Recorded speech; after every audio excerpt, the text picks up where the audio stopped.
And this is the other thing that I tell agents all the time. So the big question is, what are top agents doing to absolutely crush it in real estate, grow their teams and add more transactions year over year while so many struggle? To get the answers, we interview top real estate agents to learn their secrets to success. Listen, we believe every agent should make a minimum of $100,000 per year, and we're on a mission to make this happen.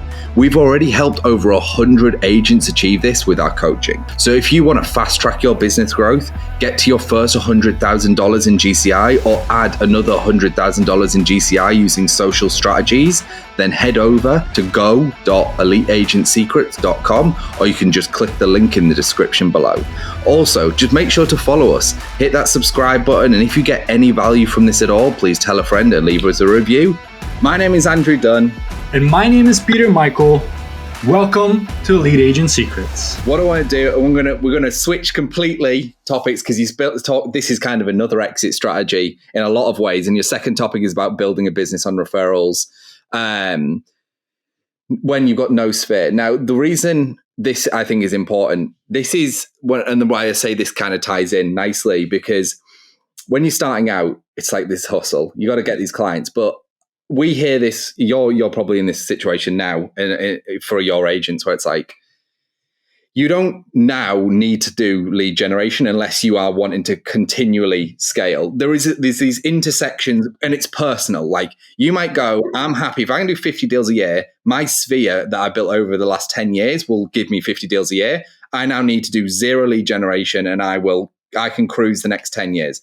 Some people go, no, I want a 1,000 person, mega team, brokerage, whatever. It's completely personal. But the beauty of a sphere is, and doing a great client relationships and advocacy and all this other good stuff is that it'll pay you from now until the end of your career.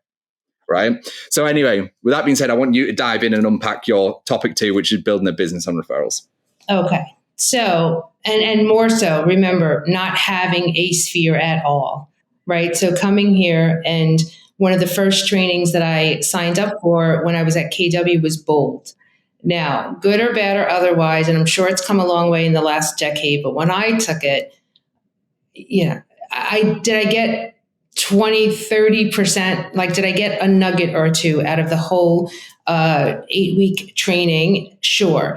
But the idea was to call 100 people a day. And I'm thinking, like in the state of Pennsylvania, there aren't any people. I didn't even find a dentist yet. Like right? Who am I going to call?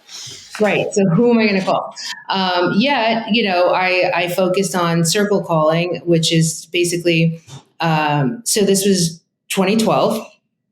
The market was coming back, and believe it or not, homeowners didn't know it. Right. It hit hard and in 08 and, but by 10, 11, it was getting healthy and average. And by 2012, like it was, kind of leaning towards a seller's market. And so all I did was call old expireds. I called, homes that listed in 2009, 2010, 2011, right? Here we are in 2012. I didn't call immediate expireds.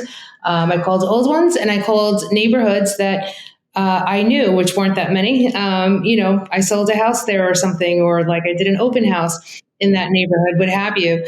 And so I would just start circle calling for prospects and old expireds. And I did it the old fashioned way. I would go in the MLS and I would just run reports, and then I'd have to cross-reference, because even though it came up as an expired, it probably sold since then, and I had to cross-reference. Then I went over to the white pages, and I literally would look them up and get their information, and I would door knock, right? If it was a property that I thought, wow, this is really this would be a great listing in today's market. And if I can't get them on the phone, I'm going to just show up at their door, drop off a pamphlet or something, introduce myself. I did that. I did open houses in my first year for other agents, right? Because I didn't have listings. But certainly, and here's the interesting thing. My very first client, I remember them coming through my very first open house. But I did open houses a little differently than the averages. I previewed, and back then there were enough properties to actually preview. I previewed every property similar to it within a 1 mile radius, right? In price and location and what have you. And so that was how I got to learn the area, is that if I was going to sit this open house and attract a buyer, I better know everything I need to know about this location, these homes, and what it's competing with. So much so that my very first clients, they came in and they were using his brother as their agent, who lived wherever. I don't remember where, but I knew it wasn't here. So it must have been some distance away, right? And so I had a conversation with them. I said, look, family and relationships I'm all about that. And I would never say to use someone else. Oh, and I said this because the wife turned to him and said, see, we need someone like Anna. We need an expert in Downingtown. And I thought, I just moved here. And I told them that. I said, no, I just actually, just came here from New Jersey, relocated. But yes, I do know the market because I take the time to do that research. And why she said that was I asked her what she liked about this particular home and what she didn't like. And it was the yard. And I asked where else they were going today, right, for open house tours. And she mentioned the other address. I said, well, if you don't like this yard, you're definitely not.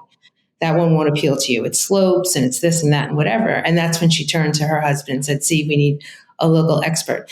Anyhow, long story short, I wound up paying the brother a referral fee and let him stay up there, wherever it was, Poconos or something. I don't remember where he lived, but he certainly wasn't going to come to Downingtown to help them actually find a home.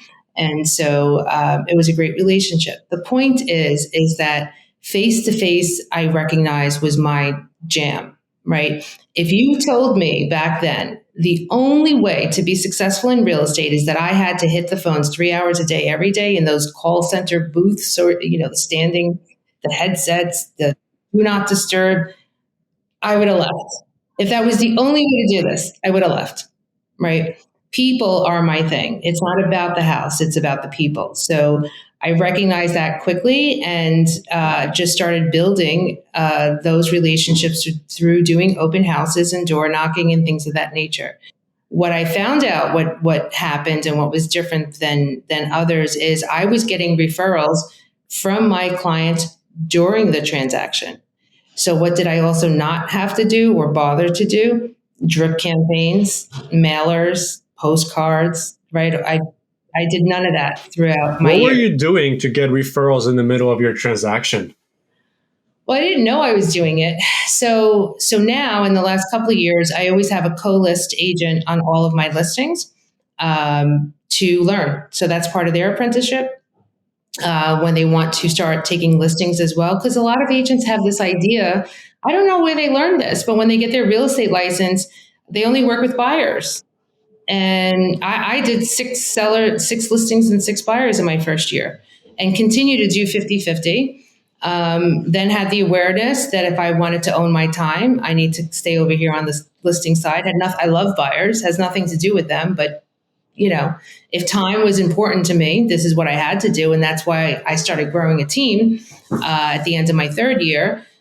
Or beginning, I forget. Was there something specific that you were doing to split your business 50-50 to get those listings? No, it's just that I wasn't fearful of taking a listing. I was licensed to sell real estate. I didn't know. So where did those listings come from? I'll say because I did not. And this is the other thing that I tell agents all the time. Do not think the only way to get into this business is to join a team. That is absolutely a lie. It's incorrect. If I can move to a brand new state and not know a soul and be an independent agent and figure out how to sell 12 homes in 1 year, and then 36 in the second and keep moving forward, it is a complete lie, right? You just need a mentor. You need someone to coach you through some things, and you're either going to do it or you're not. And even on a team, you're either going to do it or you're not. Just being on a team doesn't make you successful. We all know that, right? A lot of us have, these massive teams for ego. It sounds great. Look at me. I've got like 100 agents, whatever, I've done it. I've done that. I'll hold my hands up. I've fucking done it. Right. I had a team of 26 and I was like, yo, got a team of 26. And then the long and the short of it is like, how much money are you making? I'm like, not much more than I was when I had a team of 8. Exactly. I know that MREA book frontwards and backwards, the whole, building out to the Millionaire Real Estate Agent, Gary Keller's book, it's completely flawed. You find me one team leader, because I've asked often and I've been in those trainings and I've had these masterminds with several across the country. You'd find me one that's actually netting 40% or even 30 something percent. The averages of them are in the 20s. Why on earth would I build out systems with cost, people, attracting, training, retaining, and if they fall off, my whole whatever I built falls apart.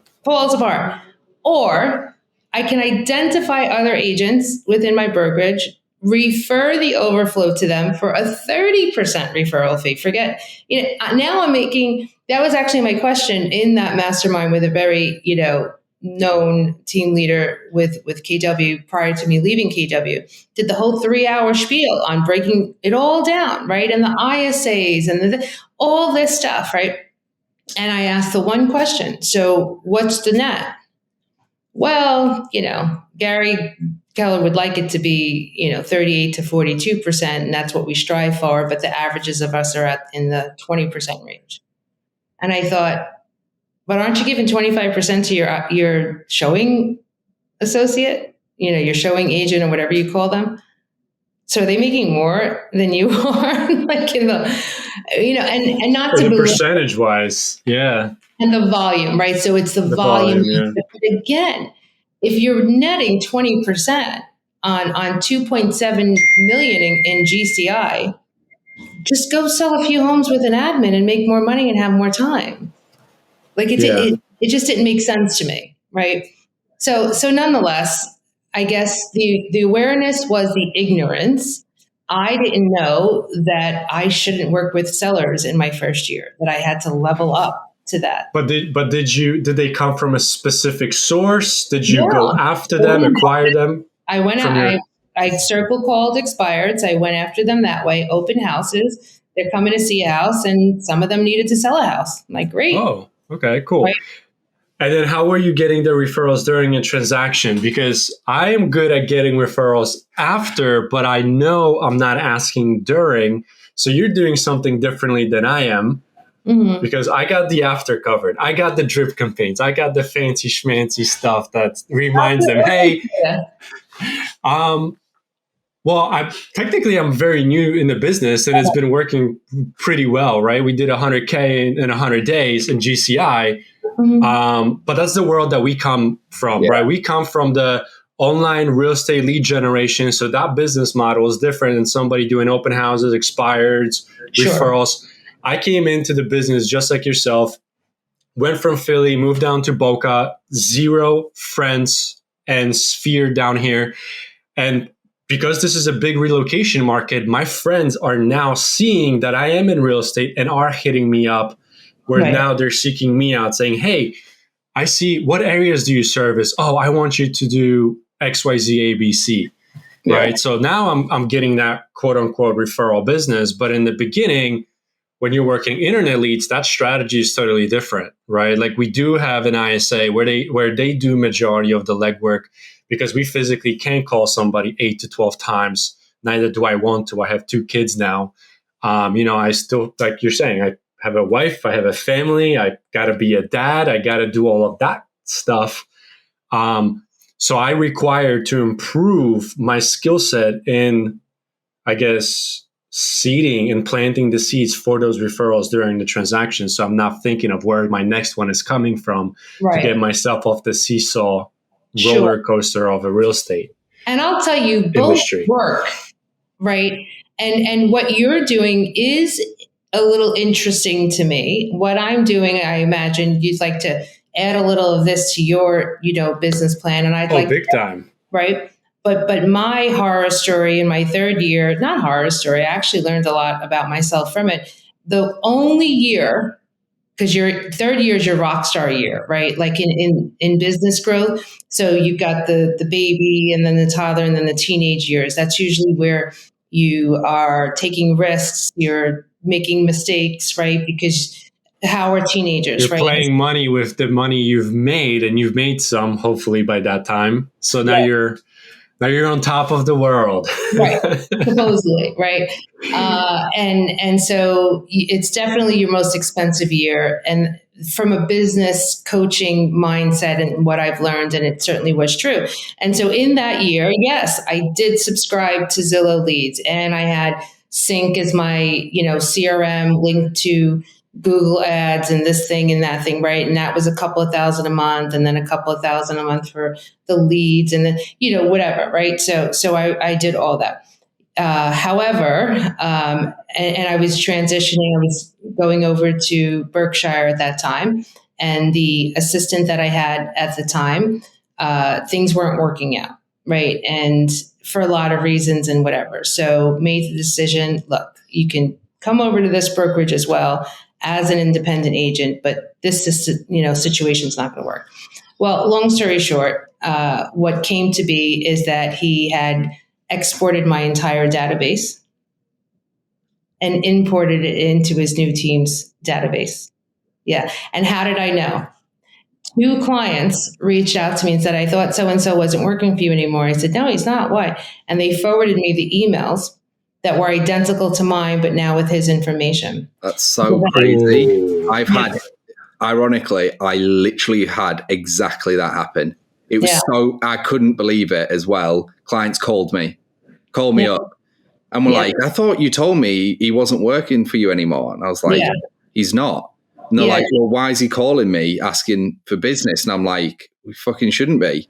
Right. And then it's like, anyway, I don't want to go down this whole legal. Sure. No.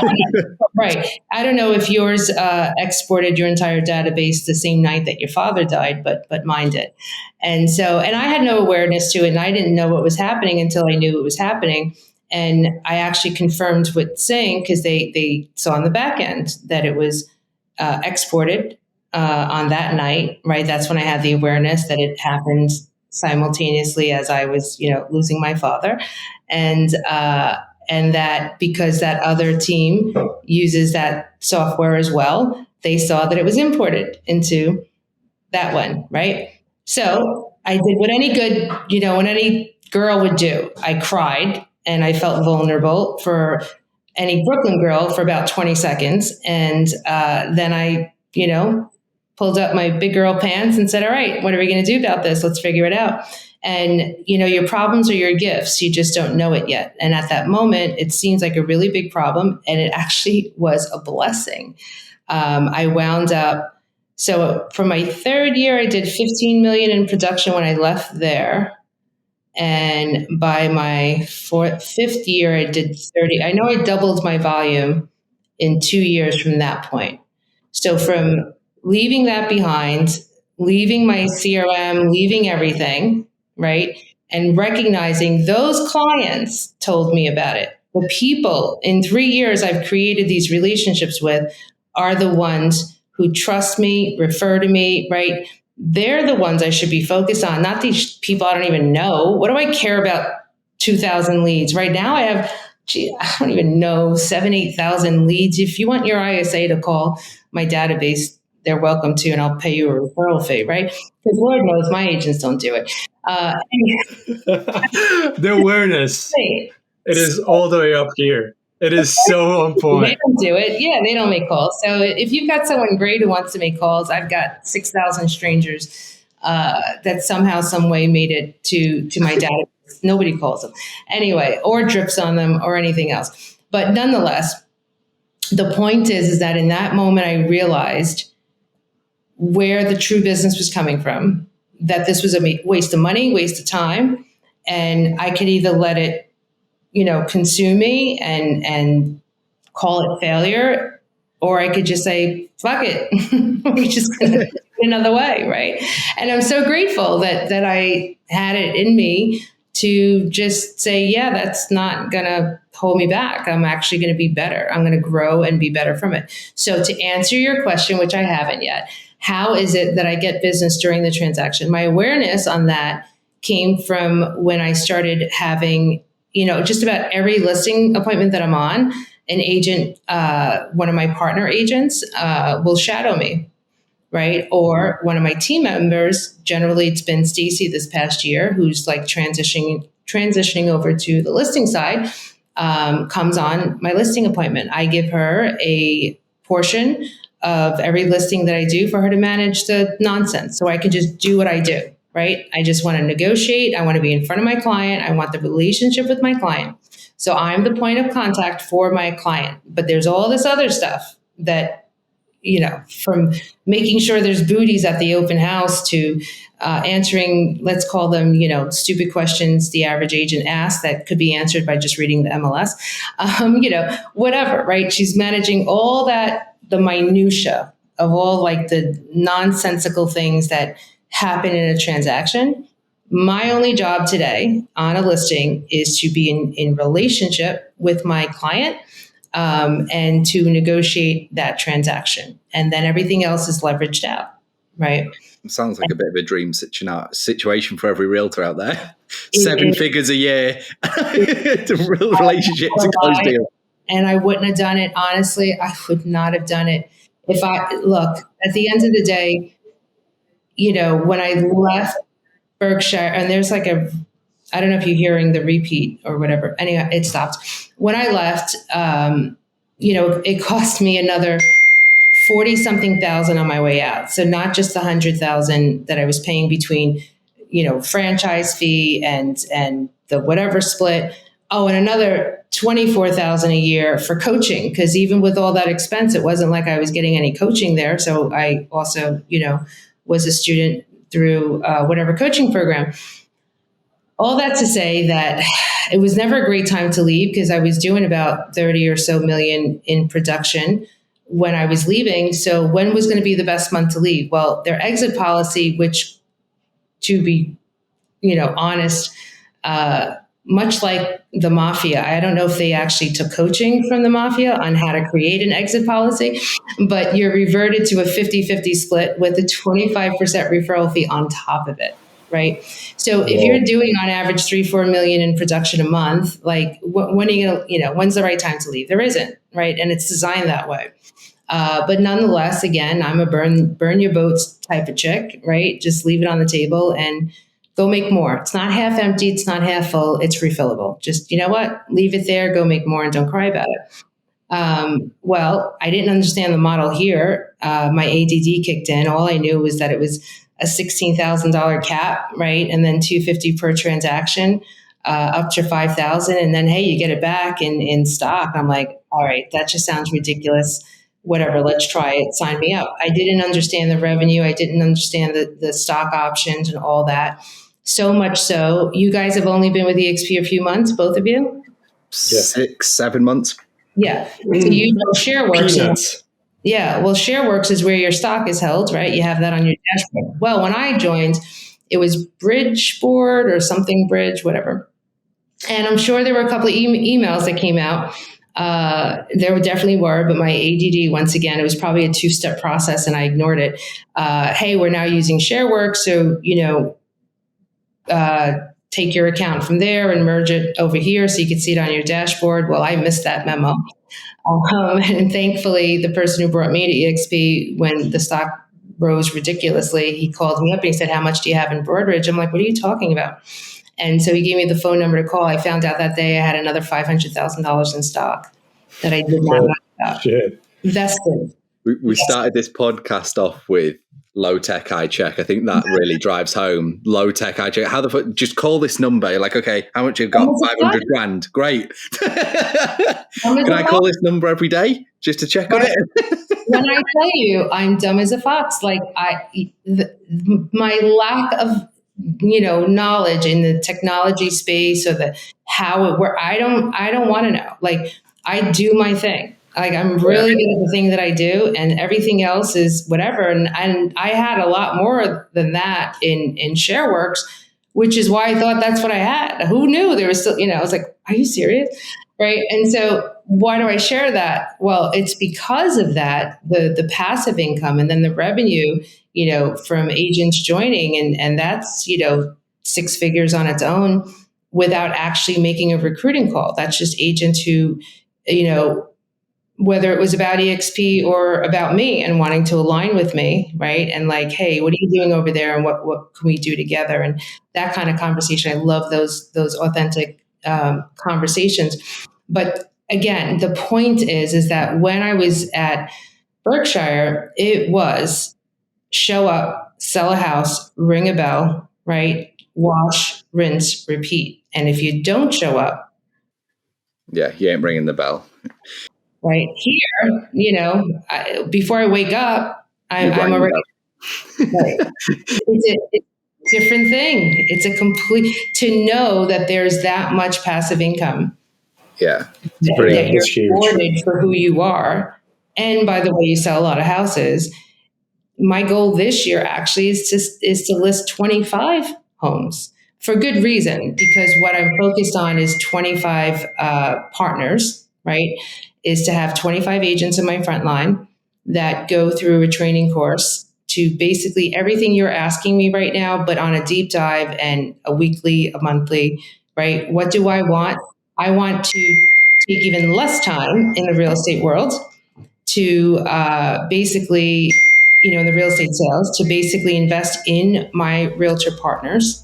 The more they sell, the more they grow, the more we're growing together. And I leveraged even more, and I gave back even more, and gave them the opportunity to grow, do what we've done. Oh, and by the way, you might not have known this. We've already helped over 100 agents cross over $100,000 and up in GCI per year with our predictable and scalable systems. So if you're interested in learning more about our courses and coaching to help you scale your business to 6 figures and beyond, head over to go.eliteagentsecrets.com.